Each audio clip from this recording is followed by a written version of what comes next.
నమస్తే. టిఆర్ నిజాం, నేను మీ తాళ్ళపల్లి రమేష్. ఈరోజు మార్నింగ్ న్యూస్కు స్వాగతం. అన్ని పేపర్లోని ప్రధాన వార్తలు ఒకసారి చూసుకుందాం. ఇందులో భాగంగా నిన్న కల్వకుంట్ల కవిత టిఆర్ఎస్ తెలంగాణ రక్షణ సేన పార్టీ చీఫ్ కవిత ఒక విషయాన్ని లేవనెత్తారు. ఎందుకంటే ఆమె పార్టీ మొదలైన కాడి నుంచి ఏ ముహూర్తాల ఏం చేసిందో కానీ తెలంగాణ రక్షణ పార్టీ అని చెప్పేసి పెట్టి నేను రక్షిస్తా అని చెప్పేసి, నేను ఆడబిడ్డగా ఉంటా, మీ కష్టాల్లో భాగస్వామ్యం అవుతా అని చెప్పేసి ప్రతిరోజు ప్రజా సమస్యల పైన పోరాటం చేస్తూ ఉన్నది. మొన్న సింగరేణి కార్మికుల కోసం కూడా అదే విధంగా ధర్నా కార్యక్రమానికి శ్రీకారం చుట్టింది. ఈరోజు విద్యా వైద్యం అందరికీ అందాలని చెప్పేసి ఆమె ఆరాటపడతా ఉన్నది. ఆమెకు అప్రిషియేట్ చేయాల్సిన సందర్భం అనిపిస్తూ ఉంటుంది. ఎందుకంటే ఇంకోటి కూడా ఆమె చెప్తా ఉన్నది, తెలంగాణ రాష్ట్రంలో విద్యను నిర్వీర్యం చేసే కుట్ర జరుగుతూ ఉన్నది అని చెప్పేసి ఆమె మాట్లాడుతూ ఉన్నది. ప్రభుత్వ విద్యను కాపాడుకుందాం, ప్రతి ఒక్కరు ఈ విషయంపై చర్చించాలి, స్పందించాలని చెప్పేసి Kalvakuntla Kavitha TRS party chief కవిత మాటలు చెప్పింది. ఒకసారి విందాం. అది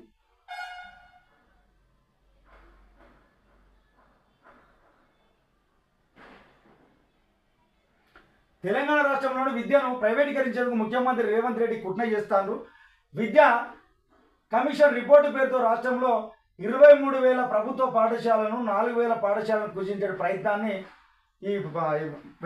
వ్యతిరేకిస్తామని చెప్తా ఉన్నారు.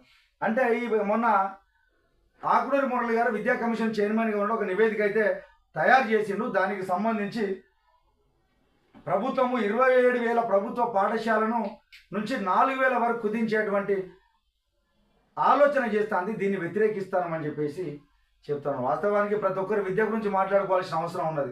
ఈరోజు ప్రతి ఒక్కరు కూడా ఇబ్బందులు పడుతూ వాళ్ళ పిల్లలకు నాణ్యమైన విద్య అందాలి, మంచి ఉచిత విద్య అందాలి, దానివల్ల ఇవాళ భారాలు కావద్దని చెప్పేసి ప్రతిరోజు చర్చించుకుంటారు, మాట్లాడుకుంటారు, పేపర్లో వార్తలు వస్తాయి. కానీ ఈరోజు వరకు అది సక్రమంగా ఉచితంగా అందరికీ ఒకే రకమైన విద్య అయితే అందుతలేనిది సత్యం. ఎందుకంటే ఒక్కొక్క డబ్బులు ఉన్నకి ఒక రకమైన విద్య అందుతుంది, డబ్బులు లేనికి ఇంకో రకమైన విద్య అందుతుంది. చాలా వరకు మనం ఈ బేరీజ్ విషయాన్ని కూడా చూస్తాము. అసలు విద్యా వ్యవస్థలో ఏం జరుగుతుంది కవిత మాటల్లో ఒకసారి చూద్దాం. జై తెలంగాణ. అందరికీ నమస్కారం. తెలంగాణ రాష్ట్రంలో ప్రభుత్వ విద్యను మొత్తంగా ప్రైవేట్ పరం చేయడానికి గౌరవ ముఖ్యమంత్రి రేవంత్ రెడ్డి గారు నిర్ణయం తీసుకున్నట్టుగా అనిపిస్తూ ఉన్నది. ఏదైతే తాను విద్యా కమిషన్ రిపోర్ట్ తీసుకొని 27,000 పాఠశాలను కుదించి 4,000 చేస్తానని చెప్పినారు. దాన్ని ముందు నుండి తెలంగాణ రక్షణ సేన వ్యతిరేకిస్తూ వస్తున్నది, ఇప్పుడు కూడా వ్యతిరేకిస్తున్నాం. అవన్నీ ఒక పక్కనైతే యంగ్ ఇండియా ఇంటిగ్రేటెడ్ స్కూల్స్ కడతామని చెప్పి ముఖ్యమంత్రి గారు ఒక్కొక్క స్కూల్ని దాదాపు 146 కోట్ల టెండర్తోని మరి వేయడం జరిగింది. అందులో 72 స్కూళ్లకు టెండర్ ఇస్తే అందులో సగానికి సగం ఓన్లీ 2 సంస్థలకే, మెగా అనే సంస్థకి, ఇంకొకటి కేఎల్వి అనే సంస్థకి అన్నింటిలో కూడా 5% ఎక్సెస్ టెండర్ వేయడంతో ప్రభుత్వం మీద అదనంగా దాదాపు 600 కోట్ల బర్డెన్ పడతాం. అంటే టోటల్గా 11,000 కోట్లతోని ఈ రాష్ట్రంలో 72 స్కూల్ కడతానని ముఖ్యమంత్రి గారు నిర్ణయం తీసుకున్నారు. నేను సూటిగా ముఖ్యమంత్రి గారిని ఒక ప్రశ్న వేస్తా ఉన్నాను.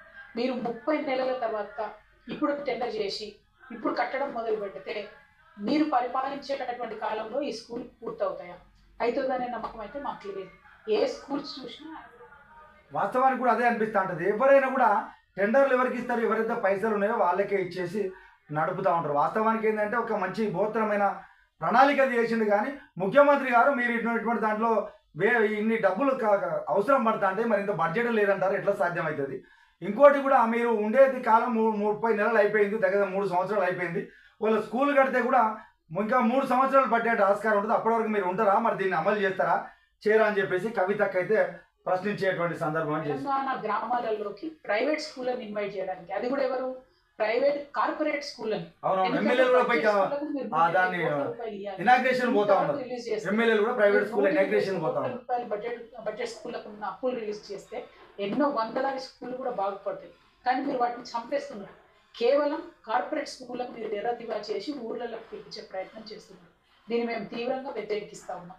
ఈ టెండర్ల విషయంలో కూడా చాలా స్కూళ్ళకు ఓన్లీ 2 టెండర్లు 3 టెండర్లు మాత్రమే వచ్చినాయని చెప్తున్నారు.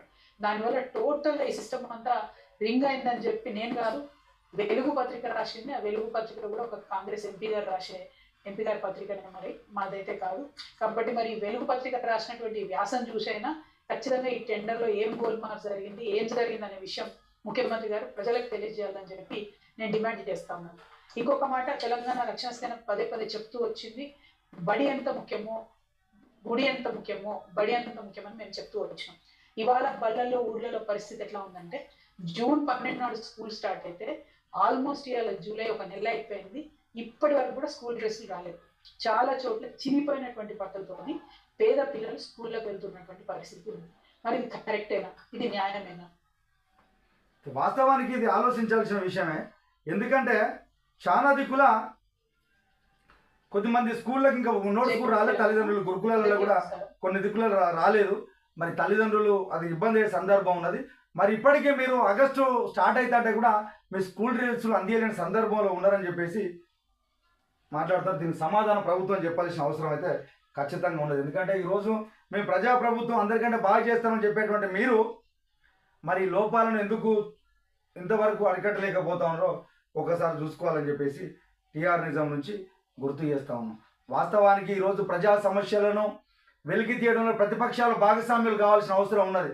కానీ ఒకరినొకరు తిట్టుకుంటారు, నువ్వు అక్కడ చేసినవాడు నాయన, నువ్వు ఇక్కడ చేసినావు అని చెప్పేసి తిట్టుకుంటారు తప్పితే ఈ స్కూళ్ళల్లో ఏం జరుగుతూ ఉన్నది, ఎటుపోతూ ఉన్నది వ్యవస్థ అని చెప్పేసి మాట్లాడిన నాయకుడు అయితే మన కంటికి కనపడలేదు.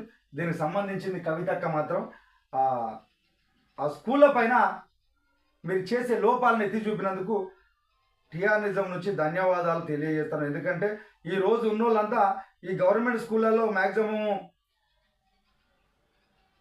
పాపం పేద పిల్లలే చదువుతూ ఉన్నారు.